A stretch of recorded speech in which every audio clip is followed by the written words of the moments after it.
Hey Sagittarius, how are we today? Just doing our weekly readings. This week we are doing shadow work full moon readings as it is the full moon on the 1st. So this video is obviously on the 2nd, but we're still in that full moon energy. Normally I do the shadow work readings every full moon in an all signs video, but there's actually 2 full moons this month. So I am doing the first one as a weekly reading. Second one, I will swap back over into the all signs format for the shadow work. Okay, but it is a super full moon in Aquarius, also known as the sturgeon moon. It will be affecting Taurus, Leo, Scorpio and Aquarius the most. So if you do have strong placements in those, it may be a good time to check those other signs as well.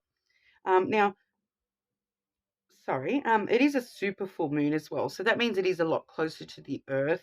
It does bring with it a lot of release and revelations, dramatic conclusions, because we are still in Leo season. So a bit of drama going on. Things may present as quite surprising or challenging or dramatic this time around, but it will offer that opportunity to realign to our truth, quite strongly there. It is also about abundance and harvest this full moons, but also being aware, to feed spirit and earth when we are sort of giving back with our energy, our time, whatever that is, because not only do we want to create that abundance in our life now and harvest all that great stuff now, but we do want to make sure that we're creating that for the future. And so that we can, next season, there's another harvest and so on and so forth. All right. So, kind of that continual idea of harvest and abundance sort of going on into the future as well. Now, if you don't know much about shadow work, there's a lot of resources online where you can sort of learn a little bit more about that. But it really is all about, facing the darker sides of ourself in order to, grow as a human and, for our own personal betterment, a lot about self-growth. So this reading is all about you today. Now, I will let everyone know that if you do leave a comment on one of my videos, you will go in the draw for a free personal reading. So make sure you, comment, like, and subscribe to the channel so you can keep notified about that. But today we will be using the Soul's Journey lesson cards, getting a bit of an overview for you, Sagittarius. I also have the red hand lenormand there, as well as using this time around, I will be using the Hidden Truth Oracle as well. So they're quite interesting with the shadow work. They normally do pick up on external energy, other people's energy, but they're actually proving to be quite interesting with the shadow work readings. So I may even incorporate them again in the future. They're doing really well. It is the first time I have used them as shadow work, so very interesting. Okay, but moving on into it for you today, Sagittarius. Like I said, we'll start with that overview for you.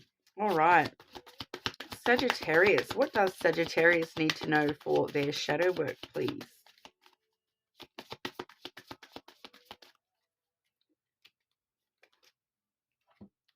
Okay, starting off hard. We do have the grief card coming through for you, Sagittarius. So it does say, I understand that losing something is an opportunity to appreciate it. Okay, so it's giving me that kind of vibe of you never know what you had until it's gone, kind of a thing. Grief comes in many, many forms. It's not just when, someone passes on. Grief is also quite a lot felt when we lose something or someone from our lives, no matter how we do happen to lose that person from our life. Even if they are still living, grief comes attached to that loss. All right, it's really all about loss and the way that we process that within ourselves. But this does say it's an opportunity to appreciate it. So appreciating what you had, it having gratitude that you had that thing at all in the first place. It's a hard thing when we do lose something or someone. It can be quite hard to deal with the loss of that thing, but there is that that recommendation to, appreciate and be grateful for the time that you had with that thing or that person, and having some appreciation for having known them at all, kind of vibe. All right, so we'll see what else wants to come out for you, Sagittarius. Sagittarius, what does Sagittarius need to know for their shadow work, please?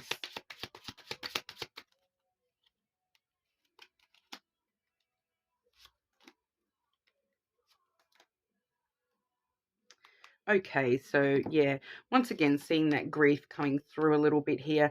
We do have the scythe that has come through first and foremost. So the scythe really does talk about, sudden unexpected changes. So once again, I feel as though that's probably talking about that loss, a sudden break from something dramatically leaving our life, basically, and facing that. It's kind of a really hard energy. It's telling us that, that we really need to face things and change itself, and sort of start to deal with the idea of change, and deal with the fact, like, kind of start dealing with the fact that, we may have lost something has suddenly left us, or we've broken away from something, and it's really sort of asking us to look within about those unexpected things that have happened and changed for us, and really starting to actually process those things, and as we see with that grief card, feeling the grief attached, but also feeling appreciation for those things that we have, had that unexpected change or break from, so it is a bit of a hard energy when it comes to shadow work, because it really does sort of a lot of the time talk about, things that have been cut out of our life,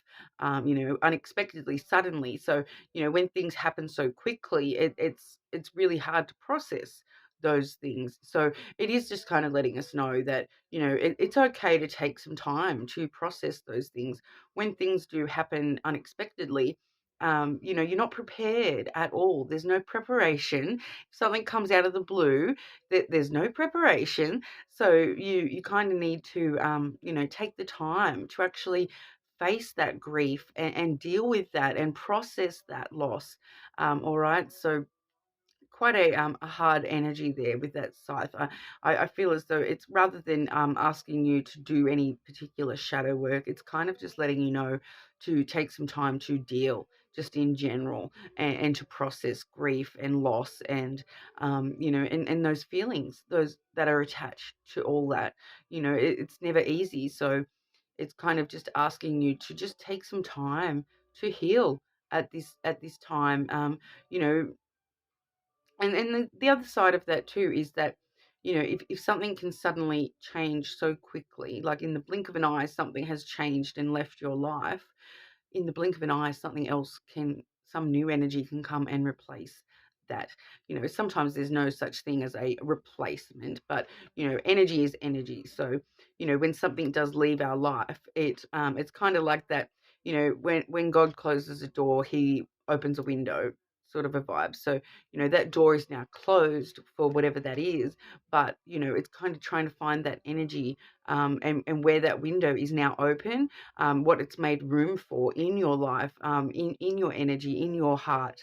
There may be room for more, but, when it comes to, things like actual, physical loss of a person, a lot of the time, like I said, it's not replaceable, and that will sort of remain within you for a very long time, if not forever. But it's kind of finding that energy to move on without that thing. But it is a very hard energy, but I feel like spirit's just kind of asking you, you don't need to actually take any time to do, too much shadow work at this time. It's kind of, your shadow work is just talking about processing your emotions, and dealing with hurt that you've been dealt. Okay, so, whether you need to take some time to yourself and, go sit somewhere and just have a cry, go throw something, break something.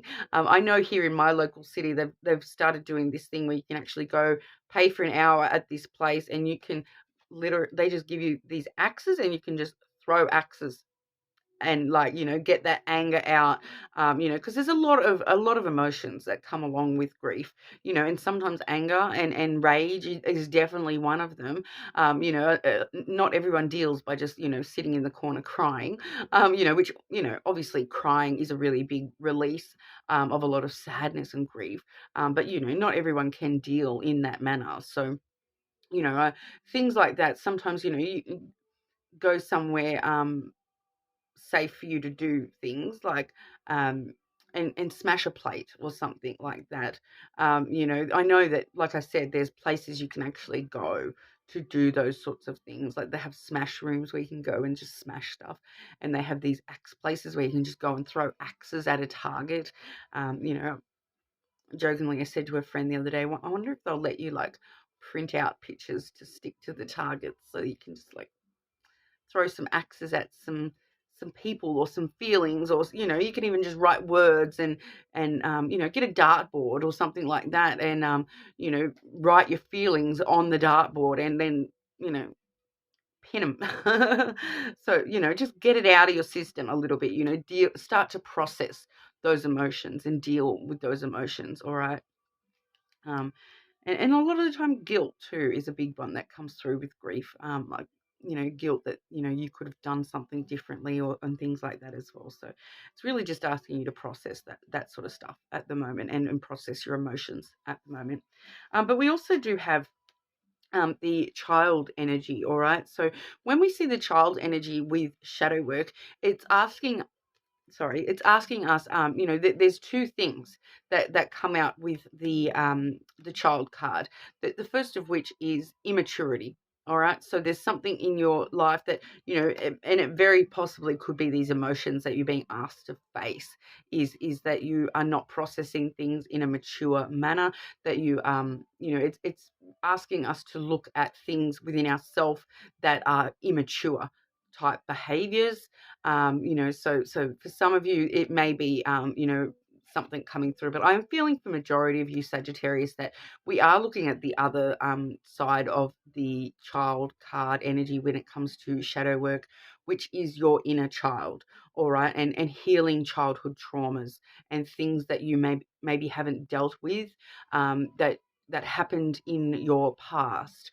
All right, so when we talk about childhood traumas, we're not talking about, oh, when I was 3, or, although definitely could be, but a lot of the time people don't really actually give themselves recognition for the fact that, pretty much your whole life up until now, it doesn't matter how old you are, pretty much your whole life up until now, you were in your childhood, so to speak, but like, that was your childhood of who you are now. All right, that was what the beginnings of how you got to where you are. So, like, obviously maybe not if you're like 60 or something, but like, childhood extends a lot further than people sort of give it credit for. So, even things that happen when you were a teenager or a young adult, before you're a fully formed, fully fledged adult, right? So a lot of people don't, when they say childhood trauma, people just presume people are talking about, when you're a young little child, a baby, or whatever.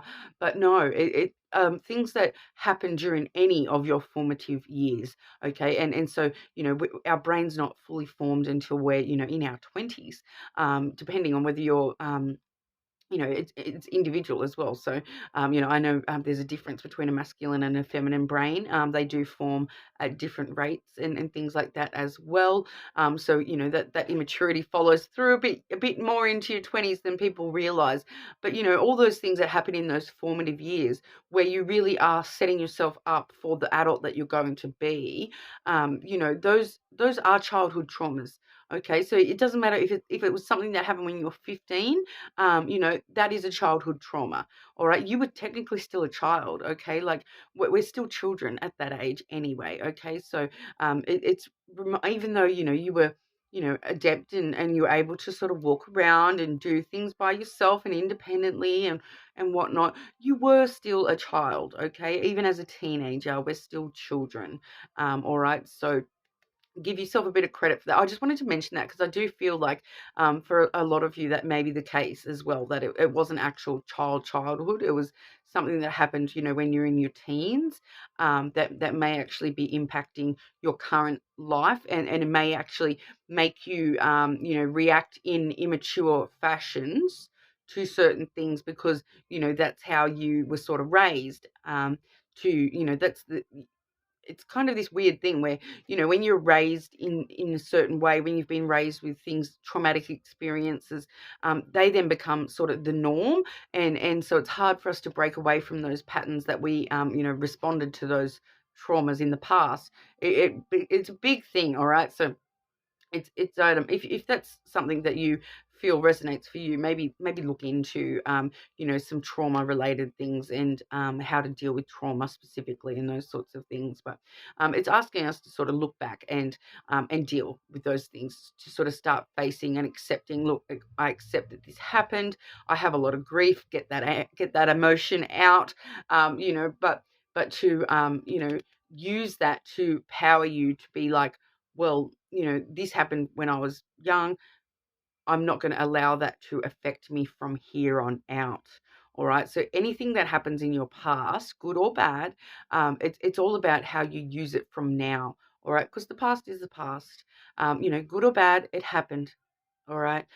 We can accept that it happened. No matter.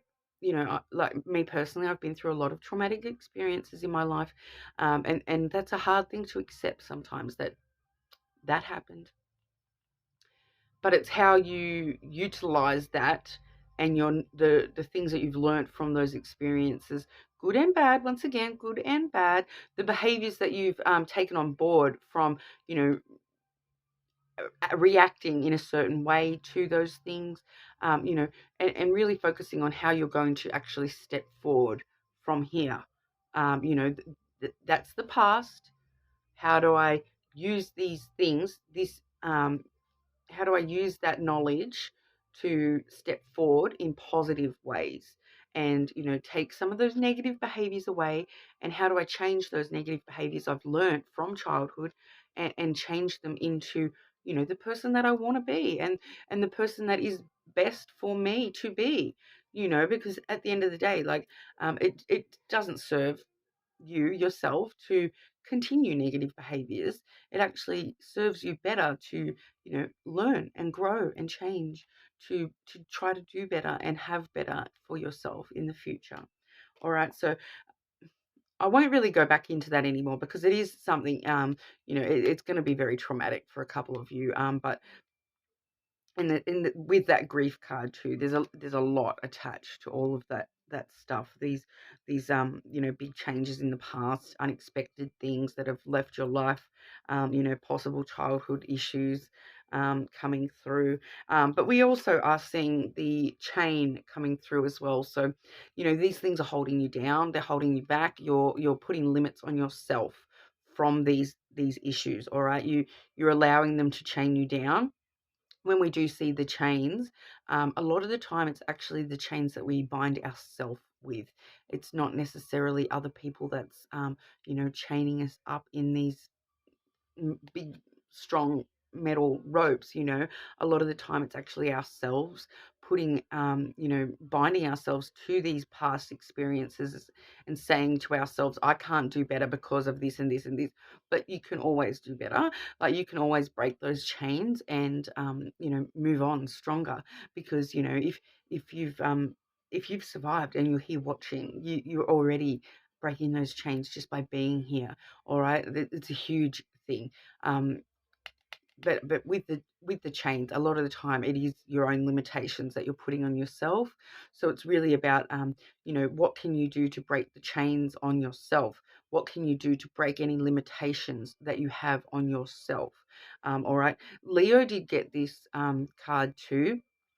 And I did go into quite a bit of detail with this particular card for Leo. I am feeling the energy's a bit different for you, Sagittarius, but, if you do have strong Leo placements, you might want to watch that video as well. All right, it was pretty full on as well, but I'm getting a pretty sort of full on message for you guys too. It's just different, so, but like I said, that it was slightly different energy coming through with that chain for Leo. But if you do have prominent Leo, you may want to watch that as well. Especially the chains section, it may be very relevant to you in this particular reading as well. All right, but it really is all about those limitations that you're putting on yourself, and telling yourself you can't do something, or you shouldn't do something. It's your own. You're stopping yourself. You're holding yourself back. You're chaining yourself to the ground and saying, "I can't do that," but maybe you can. Okay, so have a think about it anyway, Sagittarius, because I feel as though we are just sort of looking at limitations from this, things that you've just gotten so used to feeling bound because of the way that you have lived your life up until now, that you've allowed yourself to keep those limitations on yourself with and not realizing that there is no limit. You can do whatever you put your mind to in this world. And I feel as though you really have sort of limited yourself, thinking that it's kind of that it's grounded in that immaturity once again, that bound feeling. It's kind of like you I'm just getting this image of someone who feels like that they still are the child that they were 10, 20 years ago, and you're limiting yourself to what you may have been limited to back then. But you're a different person now. You're a different life now. You have hopes and dreams and aspirations, and there's nothing actually limiting you from reaching those other than you yourself. All right. But we'll have a look at your hidden truth as well, Sagittarius. Sagittarius, what is Sagittarius' hidden truth, please?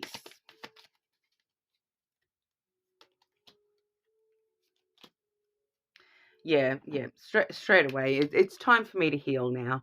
So, like I was saying with that scythe energy, is spirit really just wants you to heal and get those emotions out and focus on healing. Okay. That there's nothing really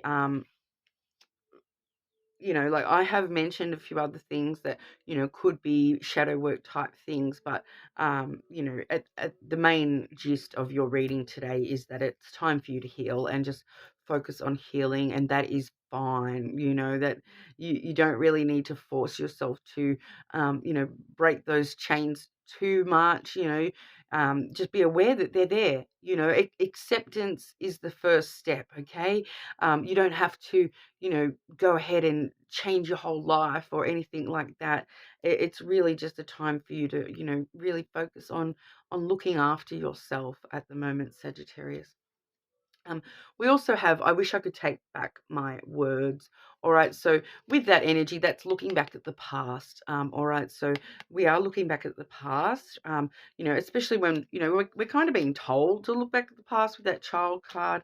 But, you know, the interesting thing about this card is it says, I wish.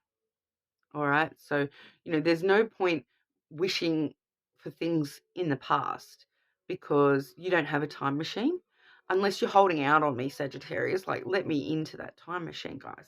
Um, but, you need to accept that, if there's something that you've done or said in the past, that you cannot change that.